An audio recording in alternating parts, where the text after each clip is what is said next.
મારા જય શ્રી કૃષ્ણ. આપ સર્વેનું મારી યુટ્યુબ ચેનલમાં હાર્દિક સ્વાગત છે.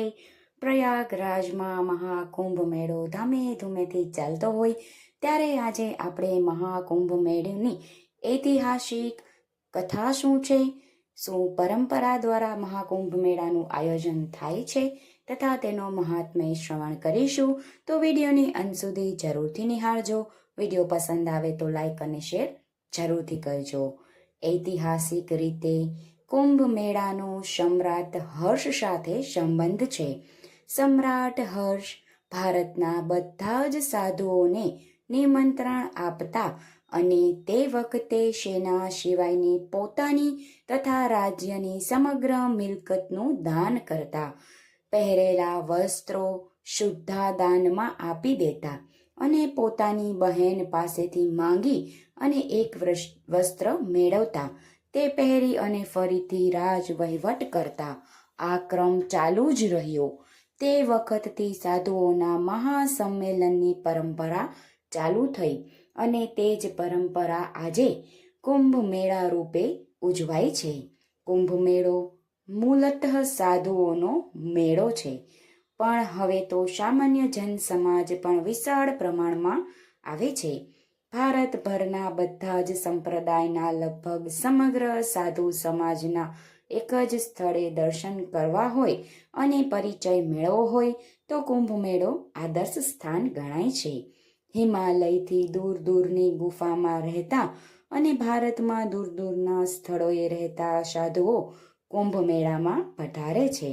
વિરાટ જનમેદની અને ભીડને ભેદી અંદર ઉતારતા આવડે તો જોવા મળે કે કુંભ મેળામાં સાત્વિક, એકાંત પ્રિય અને સાધન પરાયણ સાધુઓ પણ આવે છે.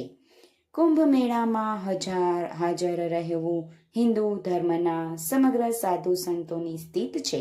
વણલખ્યું ફરમાન છે.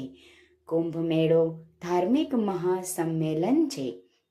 કુંભ મેળામાં ગુરુ શિષ્યનું મિલન થાય છે. ગુરુ ભાઈઓનું મિલન થાય છે. નવા શિષ્યોની દીક્ષા પણ કુંભ મેળામાં થાય છે. કુંભ મેળામાં સાધુ સમાજની વ્યવસ્થા અંગેના નિયમો લેવાયા છે. સંપ્રદાય પ્રમાણે સાધુઓના સંમેલનો યોજાયા છે. સાધુઓ અરસપરસ પ્રેમથી મળતા હોય છે. સાધુ સાધુના પણ સંબંધો હોય છે. આ સંબંધો કુંભ મેળામાં તાજા બનાવાય છે. નવા સંબંધો જોડાય છે. ભિન્ન ભિન્ન સંપ્રદાયના સાધુઓ પણ અરસપરસ પ્રેમથી મળે છે. કુંભ મેળામાં સ્વાધ્યાય, પ્રવચનો, ભજનો, સત્સંગ ચાલુ જ હોય છે. સૌ પોતાના રસ મુજબ વિકલ્પ પસંદ કરી લે છે. કુંભ મેળો બહારથી જ એક ભીડ જેવો લાગે છે, પણ ભીડ તો કુંભ મેળાનો બાહ્ય દેખાવ છે. આ ભીડમાં અનેક ધાર્મિક, આધ્યાત્મિક પ્રવૃત્તિઓ સામૂહિક અને વ્યક્તિગત રૂપે ચાલતી હોય છે. જેમને સત્સંગમાં જ રસ હોય છે તેમને તેવા સાધુઓ પણ કુંભ મેળામાં મળી રહે છે. કુંભ મેળા દરમિયાન અનેક એકલમય સાધુઓ નદીની રેતીમાં દૂર દૂરના વિસ્તારમાં રહેતા હોય છે. તેમાંના ઘણા જ સાત્વિક, સાધન પરાયણ સાધુઓ પણ હોય છે. કુંભ મેળામાં ધર્મ અને આધ્યાત્મ અંગે વિચાર વિનિમય, વિવાદ સંવાદ, માર્ગદર્શન પણ ખૂબ થાય છે. કુંભ મેળો એ હિન્દુ ધર્મની એક બહુ મહત્વની સંસ્થા છે. કુંભ મેળાનો સૌથી મહત્વનો કાર્યક્રમ છે શાહી સ્નાન. વિશેષ મુહૂર્તમાં સાધુ સમાજ પૂરા ઠાઠમાઠથી સગમગ રૂપે સ્નાન માટે નીકળે છે.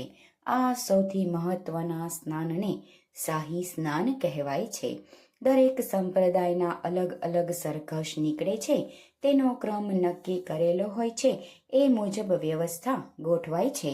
કુંભ મેળાનું વ્યવસ્થિત આયોજન અને સંચાલન સરકાર તરફથી થાય છે. કુંભ મેળા માટે મેળા કમિશનરની નિમણૂક થાય છે અને તેમના માર્ગદર્શન મુજબ સરકાર કર્મચારીઓ કુંભ મેળાની વ્યવસ્થા સંભાળે છે. સલામતી, આરોગ્ય, વાહન વ્યવહાર, પાણી, સફાઈ વગેરે વિભાગો હોય છે અને તેને લીધે કુંભ મેળાની વ્યવસ્થા પ્રમાણમાં સારી રીતે ગોઠવાય છે.